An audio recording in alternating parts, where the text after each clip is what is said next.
ମା ଆଉ ମାଉସୀ ଏ ଦୁଇ ଶବ୍ଦରେ ଆପଣ କେବେ ବି ପାର୍ଥକ୍ୟ କାଢି ପାରିବେ ନାହିଁ। ସମସ୍ତେ ସବୁ ଶବ୍ଦରେ ପାର୍ଥକ୍ୟ କାଢି ପାରନ୍ତି, କିନ୍ତୁ ମା ଆଉ ମାଉସୀ ଠାରେ କୌଣସି ପାର୍ଥକ୍ୟ ନଥାଏ। ବେଳେ ବେଳେ ମା ପିଲାମାନଙ୍କୁ ବାଡେଇ ଦେଇଥାଏ, କିନ୍ତୁ ମାଉସୀ ବାଡେଇବା ପାଇଁ କେବେ ହାତ ଉଠେଇ ନଥାଏ।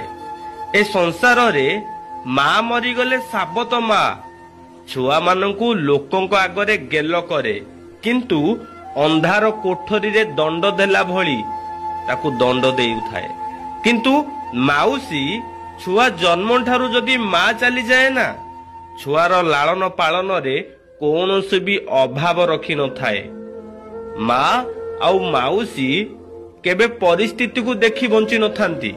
ପରିସ୍ଥିତିର ଦାସ ସିନା ହେଇଥାନ୍ତି, କିନ୍ତୁ ସାରା ଜୀବନ ପିଲାମାନଙ୍କୁ ଖୁସିରେ ରଖିବା ପାଇଁ ନିଜ ଜୀବନକୁ ଜଳାଞ୍ଜଳି ଦେଇ ଚାଲିଥାନ୍ତି।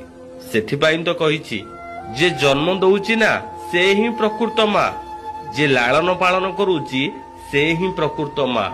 ଏଇ ଦୁଇ ଜଣଙ୍କ ମା ଭିତରେ କେବେ ପାର୍ଥକ୍ୟ ନାହିଁ, କିନ୍ତୁ ସାବତ ମା ପାଖରେ ପାର୍ଥକ୍ୟ ଅଛି। ମା ଆଉ ମାଉସୀ ଏ ଦୁଇ ଶବ୍ଦରେ ଆପଣ କେବେ ବି ପାର୍ଥକ୍ୟ କାଢି ପାରିବେ ନାହିଁ।